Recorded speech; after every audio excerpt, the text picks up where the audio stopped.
Hello and welcome to the How Not to Screw Up Your Kids podcast, the Bucket Emptying Episodes. I'm your host, Dr. Mary Han, psychologist and parenting expert. So, pour yourself a cuppa, find a comfy seat and enjoy the conversation. Today is a bucket emptying episode, but it's an episode that could be really useful for you as a parent, but also for your children. And it's all about ways that we can create new habits. Now, you will notice that I am doing the podcast episode standing up. If you're listening, then maybe you're going to hear a slight difference in terms of energy of my voice. I read somewhere that Martin Lewis, Mr. Money Saving Expert, had made a kind of a promise to himself, a resolution, whatever you might call it, that he was going to do, I think, 20,000 plus steps per day. And I think he's had that for about 4 or 5 years. And what was interesting, really, reading the particular article that he wrote, his blog post really about it, was that actually he found ways of doing things so that he could make this idea of taking the 20,000 steps plus make it so much easier, because we all hear this idea that we should be having 10,000 steps. And for a lot of people, that's really, really difficult. But actually, when you set yourself a super high goal, as he has, and then get really creative with it, it's incredible how quickly and how easily you can achieve it. Obviously, it takes effort. And so one of the things that he talked about was that he would always arrange phone calls to happen when he would go for a walk. So that would be another way of kind of getting his step count in. Now, if you read his whole blog, you will notice that he took it to somewhat extremes. But for me, it really resonated as how do we begin to create some new habits for ourselves as parents? And how do we encourage our children to do that? And I think the first thing that I would say is that, remember, when we are trying to learn something new, we're trying to create a new habit. How long it takes, in lots of ways, depends on whether it's a new habit that doesn't require unlearning something that is unproductive beforehand, or whether it's completely new. So the data generally suggests that you can create a new habit in anything from 12 to 128 days. Do not be put off. Do not worry and fret for your children if you're trying to get them to get into a bedtime routine habit, if you're trying to get them into a homework or a revision habit. Of course, we make progress along that way. And what's really important to remember when we're trying to create a new habit is that we're basically exercising the muscle, which is our brain. And the more we practice, the stronger that muscle becomes and the easier it gets. But there are some little hacks, little things that we can do to make sort of this creation of the new habit a little bit easier. And I just thought I would just share some of those with you. The first one is that we're much more likely to create a new habit and stick with it when we make it public. Now, I'm not necessarily suggesting that you get on all your social platforms and tell everybody, whatever it is that you might want to do, that you want to run 5 miles every day, or you want to do 20,000 steps, whatever that might be. When I mean public, it is really about sharing it with someone who will hold you accountable to that new habit that you want to have.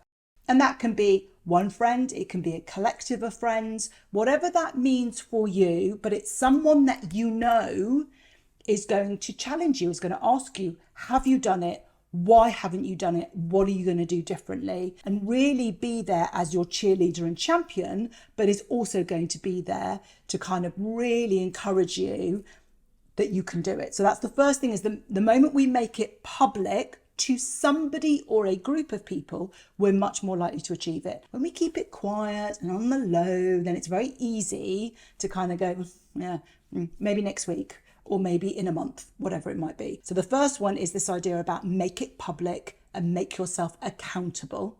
The second thing is when we're trying to create a new habit, it helps optimize it if we can. It's called bootstrapping, but in essence what you're trying to do is add it after something that you already do quite habitually. So there are lots of things that we do without thinking: brushing our teeth, washing our face, showering, all of those, having a cup of tea, cup of coffee, whatever it is that you do habitually without thinking, that doesn't require a huge amount of kind of cognitive load or brain power, then what you can do is you can add this new habit to it. So you bootstrap it. So say, after I brush my teeth or whilst I'm brushing my teeth, I might make some positive affirmations in my head.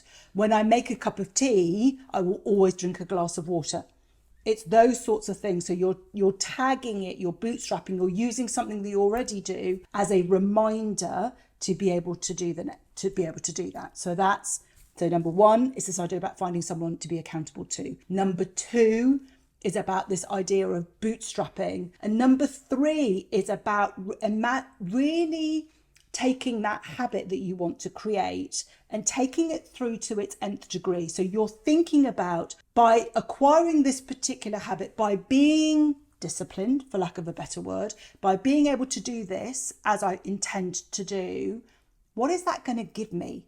So, what does that help me? So maybe drinking water will help you, make you feel less tired, or you're hydrating your body, or you'll feel more energized. If I do more steps, then I'll have more energy and I'll feel better about myself. Whatever it is, it's taking that specific new habit and taking it to its end game.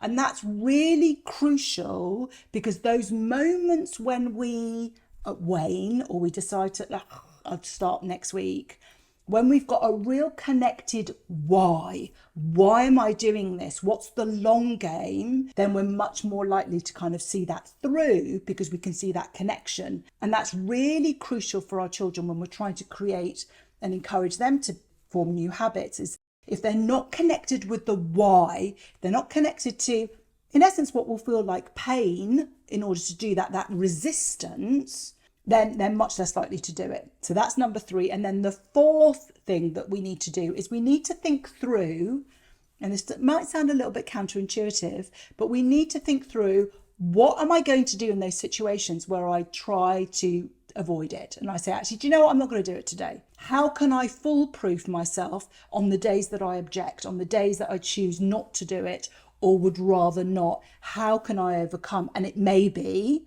that we set up some accountability. So I will ring this friend, or it may well be that we write notes up to remind ourselves about why we're doing it. It may be that we agree to make some affirmation statement or a bit of a certain energy shift to make sure that we can kind of keep on track. But it's really crucial that we also plan in advance and have some tools in our toolkit to help us in those moments where we may then not necessarily want to operate at our best and would be all too quick to give it up. So it's those four things are the really crucial things, and that applies to any new habit that we want to create as adults. And the same goes exactly for children. The caveat that I would have with children is that we should really start with the why. Help them see why this new habit would be helpful, but it needs to be a why that comes from them. Quite often when we're trying to create habits like getting on with homework, going to bed on time, coming off to managing tech, these sorts of things, I think we often find ourselves, we're the ones that are driving it. But actually, if we can get our children to understand why those particular habits may be helpful, not just in that task that we want them to do, but across multiple tasks, then they're much more likely to engage and take that on board and want to be part of it. So I hope you found that helpful. As always, if you have enjoyed this podcast episode, I would be eternally grateful if you could follow, rate and review this podcast so that others can find us and we can spread the love. So until next time,